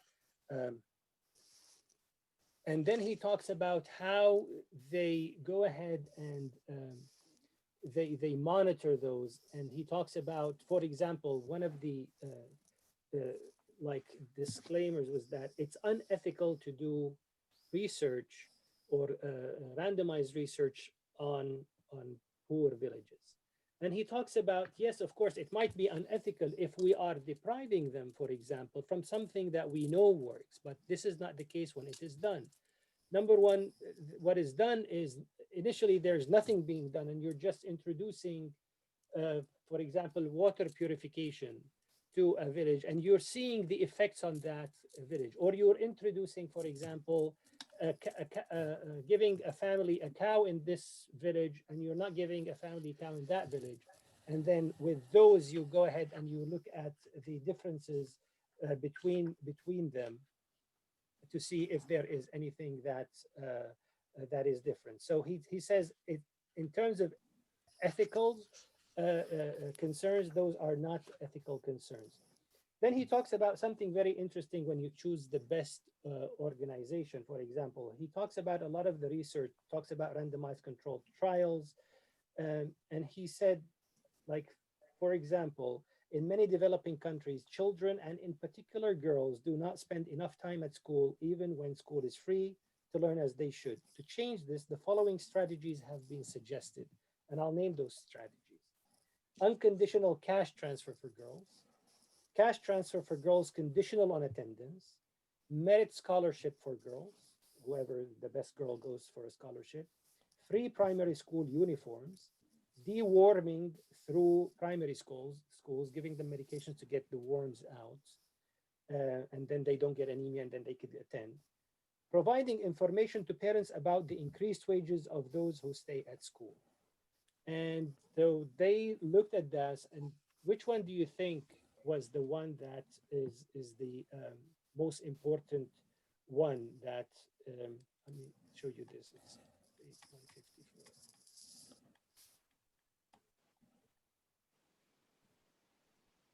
This is the, which one of those do you think, 1, 2, 3, 4, 5, 6, which ones is the one that's most cost effective?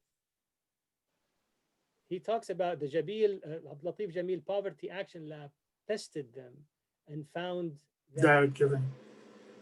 providing information to parents about the increased wages of those who stay at school was the most cost effective to get the girls to stay in school, followed by the deworming through primary schools. The least effective was unconditional cash transfer for girls. That did not work at all. And he talks about like how much per dollar saved or that was achieved. So then he talks about finally about the preventing human extinction, and where now there's a lot of money that is being spent to try to, believe it or not, find another planet to inhabitate maybe some of the stars of Al-Mushtari. I had watched some of those now where they're looking for water and discussing this, but I don't think we're going to live to see it. So unless we're going to hit by some big asteroid and we're going to die, then we might want to like donate to something to destroy the asteroid before it hits us. This is the book in a nutshell. So if you have any thoughts on it, I had a few like ideas of what to do, like how we could benefit from the book, what we should do with that. For example, I went and ما شاء الله. جزاكم الله خير. أمتعتنا وأسعدتنا وعلمتنا ما شاء الله يعني. So thank you so much for educating us and teaching us and helping us understand. And as somebody who grew up as a refugee, as a recipient of aid, and as somebody, alhamdulillah, that Allah has blessed to be able now to be on the other side, you know, these ideas are incredibly powerful and incredibly important, and for us to really reflect on, not to only make it subjective, but to make it objective. The beautiful thing about our Islam is the fact that our zakah is actually not our money, right? It's actually the haqq of the faqir, the haqq of the people who are needy and the certain causes that we know for zakah. And then charity can go up and up. You know, Wallahu yudha'ifu liman yasha, and Allah multiplies to whoever He wants, to, you know, however much He wants. As Muslims, we as Basharans of Allah's creation, or you know, representatives of the will of Allah on earth, we owe it to ourselves, to our own spirituality, to our own humanity, if you want to say it, to be you know, agents of good, to be agents of a change. And I think books like this are incredibly powerful.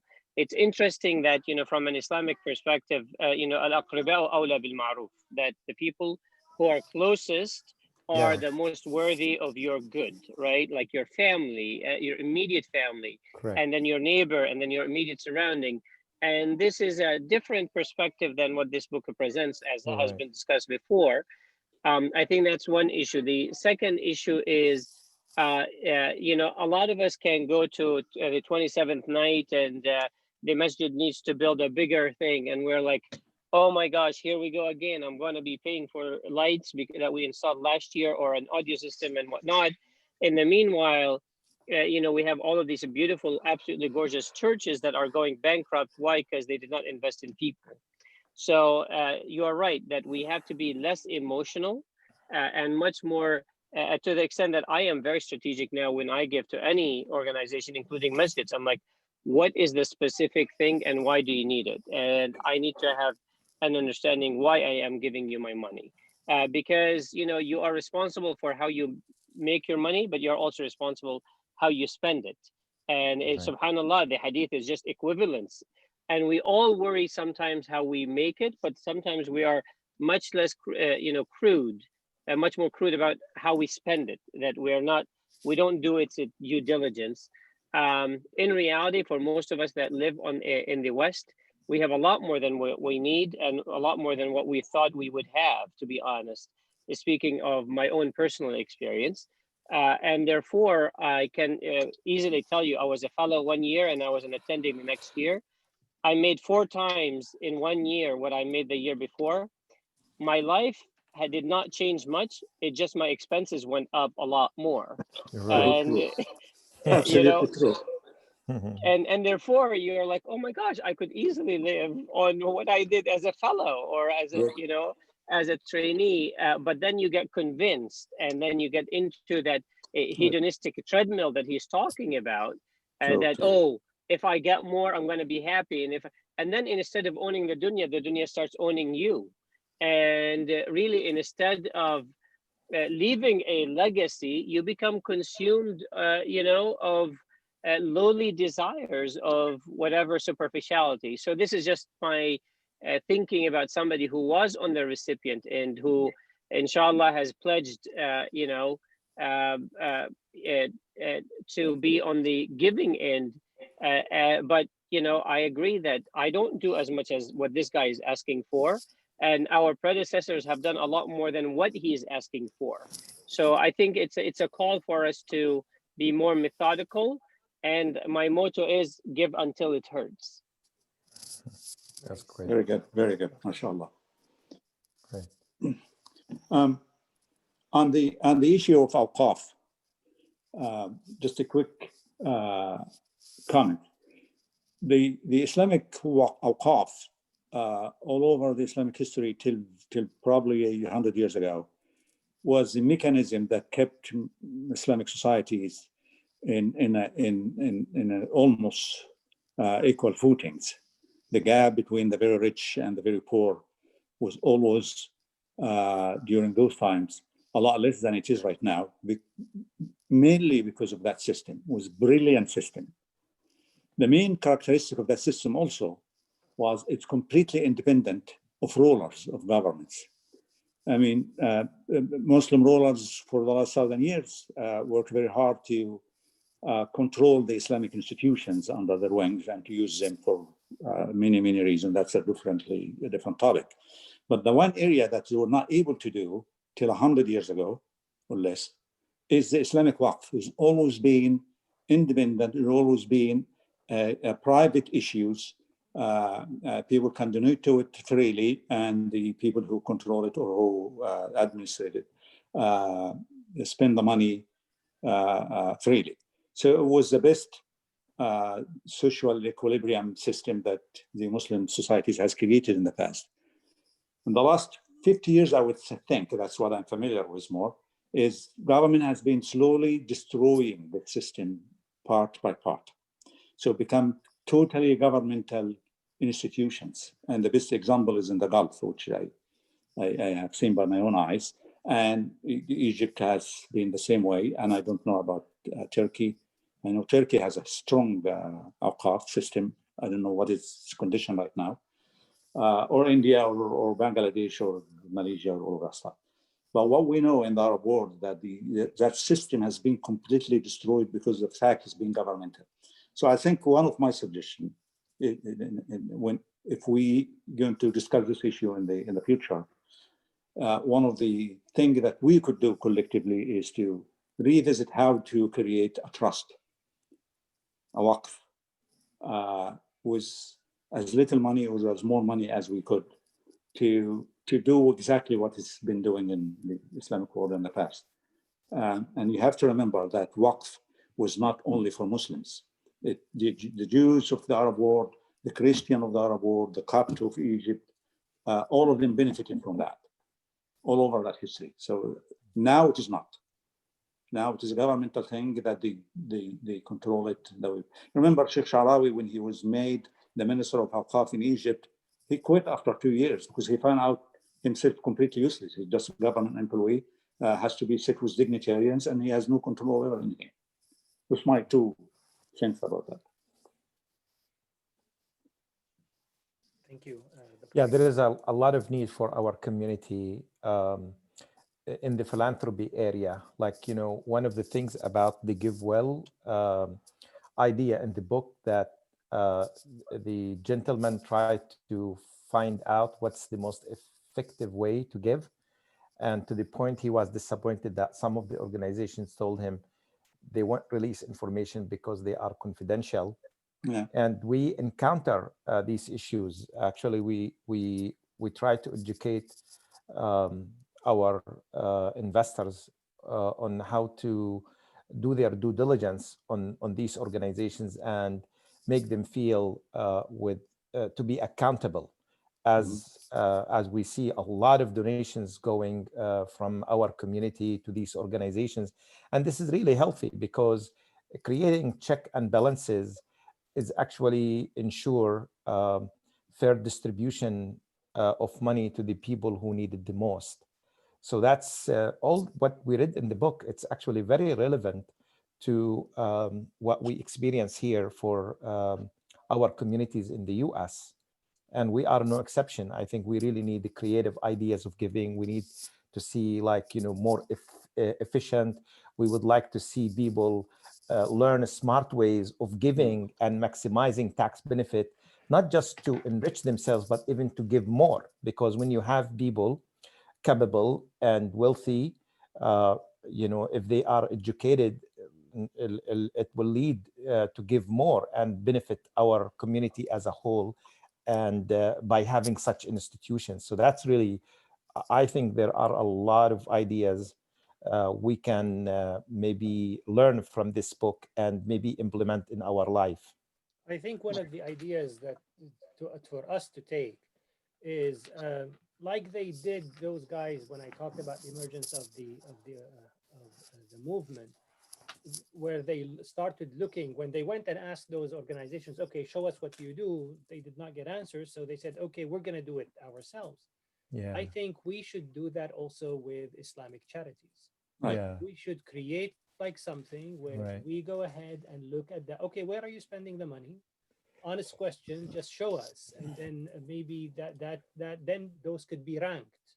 And then that ranking, we have to come up with a system of how do you rank them. Of course, maybe poverty is important. Education, for example, is also important for us. There are Brother Hassan Kurdi, he's here, the Syria Forum. They do a lot of those charity things. Dr. Hisham, I think, was with us with Sam. Sam does great work. You have Islamic Relief, you have all those, they do that. But I think creating such a body is important, because it, number one, you will ascertain, make sure where the money is going, make sure that it's going to the most or top causes. Like, for example, now, like, because I was thinking, okay, if I was going to donate now, it was coming to me. What am I going to donate to? And I was thinking, okay, I want to donate to the COVID vaccine, to those who cannot afford the COVID vaccine, because that could mean that there's a high risk of now, especially with the new generation that's come out of the virus that is very contagious. So that means a lot more people are going to be infected. And then when you have a lot more people infected, the mortality is going to go, and not the mortality, the numbers, the absolute numbers are going to go up.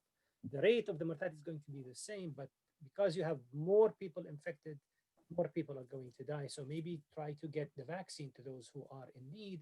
Like, for example, in Syria, in Lebanon, in Jordan, in Yemen, in Libya, those guys do not have enough, might not even have the vaccine yet. Hassan, you were... Yes, I just want to add something. Now, the book is directed to the philanthropists, not to the organizations. But from my side, we studied what we have to do from the organization part.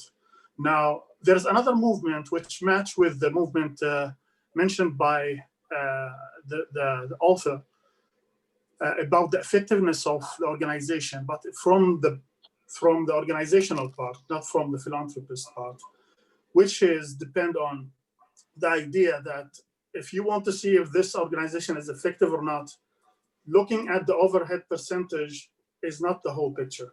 And this is mentioned by the author itself. Yes. But what I want to add here to me more clear, the author didn't explain enough about the effectiveness of the organization, how you can do this, even though he mentioned some ideas, which is correct. But I want to let you know about the new movement, which is going on in the US. But there's many problems and obstacles in front of it. That to look at the effectiveness in this way, that there's activities done by the organizations which will get direct outputs. Direct outputs, like, for example, if If I will tell you that I took this money and I feeded 1,000 people who need needy people. This is direct output, but this is what the big global and governmental grantors concentrate on. They want to see these numbers always to give you the next grant. But what the donor should look at is not the direct outputs. He should look at the outcome and the impact. The outcome come if I feed these people today. So what is the outcome? They will live better for 1 month or 2 weeks. And what the impact is that will solve their own problem, and then they will not need any food anymore. So concentration on outcome and impact needs a lot of money, as mentioned also by the author, that because you have to do research as done by GPAL, you have to do research to know if this work of this organization has a better outcome and impact or not. To give numbers as outputs, I feeded 1,000, I made 100 homes. It's very easy, and this is what is needed by governments who grant the money to these kind of organizations. So I want to mention that there's a lot of obstacles to do this, and it's not cheap. It's expensive to do it. Yes. One thing I want to add, from my experience, there is now a growing area in the financial business called planned charitable giving, where it's different than the outright gift. Unfortunately, many of our charitable organizations, they're used only to outright gift, where they do fundraising and they excite everyone, and but they don't realize that the 20-80% rule is still active, where 80% of the donation coming out actually from the 20% of the people.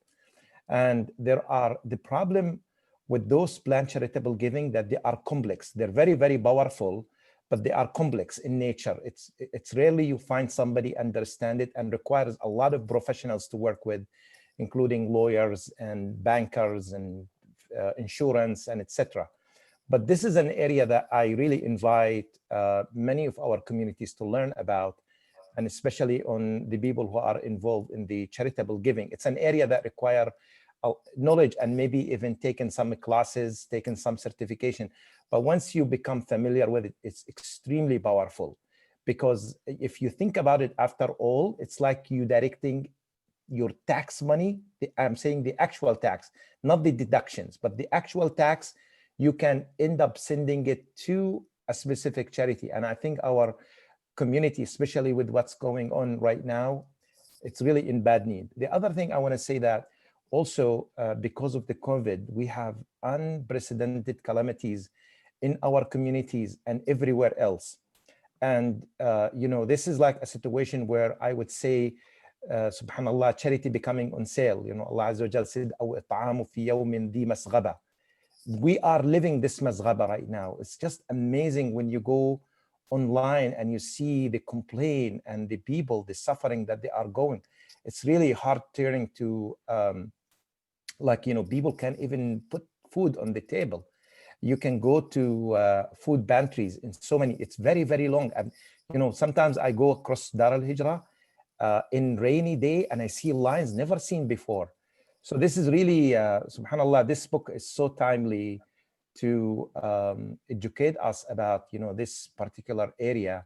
And, I think this year is finished, but, planning for charitable start actually from day one of the year, to start managing your charity and maximize it. Some people think that by maximizing the tax benefit, you enrich you as a donor, but for responsible people, we found that actually end up giving them, for them to give way more. Maybe we see people implementing these tools, their giving is growing in 20, 30, 50% a year, that they give more every year by utilizing these tools. Okay. Could you address the charitable lead trust for a second? Dr. Khalil Rafi Yaddo, before, if you can unmute Dr. Khalil and. Hello, assalamu alaikum wa rahmatullah. Walaikum assalam wa rahmatullah. Thank you very much, Dr. Tariq, for this very comprehensive, insightful presentation. I haven't read the book. I didn't have the chance to read the book, but I've learned a lot from what you said. I just have 3 comments about what have been said, and I agree with most of have been said by our brothers and colleagues here. I think what I can get from this book is not about giving donations, or I mean, I think most of us are doing this, but how to be effective, how to be influential. True. And here, despite he speaking about the abstract level of giving and to be effective, I cannot also avoid the particularities of each case. Meaning that in Islam, we have very effective ways of giving charity. And we need to widen our understanding of charity and donations and sadaqat. Sadaqat is not only the giving money. Even there is a hadith that tabassumuka fi wajhi akhika sadaqa. Right? So there are different ways of and different understandings and meanings of giving sadaqah. What I see in the Muslim community that sometimes there is no such effectiveness in how to give sadaqah, how to distribute sadaqah, and how to get the most benefit of this sadaqah. For instance, which strikes me a lot, because our scope of sadaqah is very traditional, very, I would say, very narrow. For instance, yes, it's true that you should give sadaqah for the poor and for the needy. This is a priority, but also you need to have different abwab, different doors for sadaqah. One of them, for instance, is sadaqah for ilm. And here I agree with Dr. Yusuf, and totally agree with him about the endowment and its role across the Muslim history, and its role in the independence of scholars and before the usurpation and the nationalization and taking over by the governments for these endowments, particularly in Egypt and other places. So for instance, to give sadaqah for talib ilm is something that should be very appreciated. So it's not only about giving for the needy, but also you need to have different venues for sadaqah. So we have, I think, I mean, from my understanding for Islam, we have many effective ways of giving sadaqah, and many venues to giving sadaqah at different to different people, to different places. Yes, start with al-aqraba, awla bil ma'ruf, but then you can go to other things. The second point I'd like to make here is, and I think one of the brothers alluded to, about the stakeholders and the charity or donation or this fa'al al-khayrat. It's not only about the recipient of this, it's about those organizations that are working on this field and to what extent they are effective in doing their work. And I would say some of those who I've dealt with over the last couple of years, I think more than a couple of years, I think 7-8 years, are they really effective? I just can mention one example here. The Islamic Relief in Britain, they have a very, I think, useful program called One-to-One Orphan Sponsorship Program. And alhamdulillah, I've been participating in this program for the last 8 years.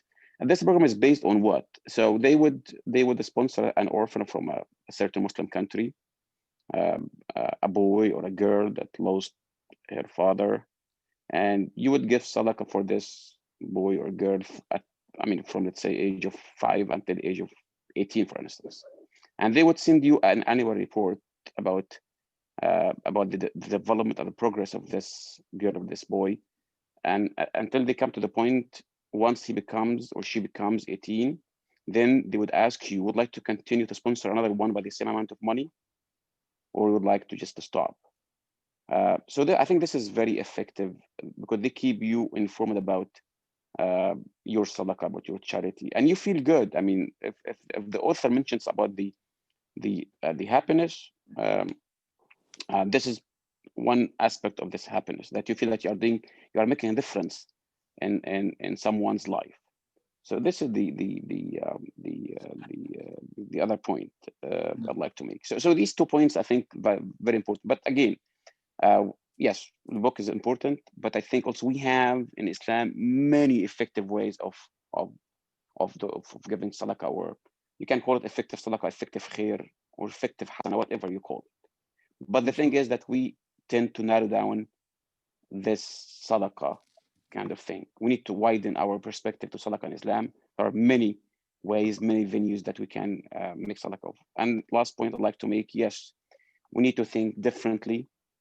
We need to rethink about the endowment and how this can sustain the فعل الخيرات, and would turn it from, again, how can you make the recipient more active, play a more active role in this kind of stuff. For instance, if you have, to turn the work from charity to development. So it's not only giving money, but turning this money to something productive that can be sustainable on the longer term. And I think there are some organizations, I think Penny Appeal is something like this. So it's not about giving money at the end result of the charity, but they would establish projects that would sustain this kind of work. So you would involve the recipient in this kind of activity. And thank you. Yeah, we're going to conclude, but before I finish, he does talk about a research that they did where they had sent, like Dr. Khalil, you mentioned, you sent the information about those who benefited from the sadaqah, and they distinguished the donors into two, those who small donors and large donors. The large donor is anybody who donated more than $100. The small donor is less than $100. When they sent that information about the person who benefited, the large donors increased their giving, the small donors decreased their giving.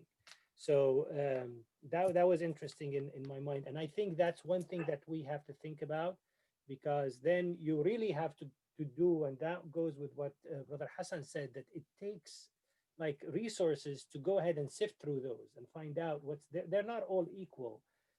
So those are the large donors. You go ahead and you issue them the reports. The small donors are the ones that donate on a whim. They donate on that emotion. It's not with reason. They just it's all emotional, passionate. So those are the things I think that we can take from this book. I want to thank all of you, and I will be sending, inshallah, the next book for next month, inshallah, tomorrow or the day after tomorrow, once I finalize the list. And we will meet you first Friday next month, inshallah. Thank you very much. Thank you so much, Dr. Tariq. Thanks, everyone. We Thank really you. enjoyed this session. Thank you, guys. You have a good night. You too. Thank you. Thank you, Dr. Tariq. Assalamu alaikum.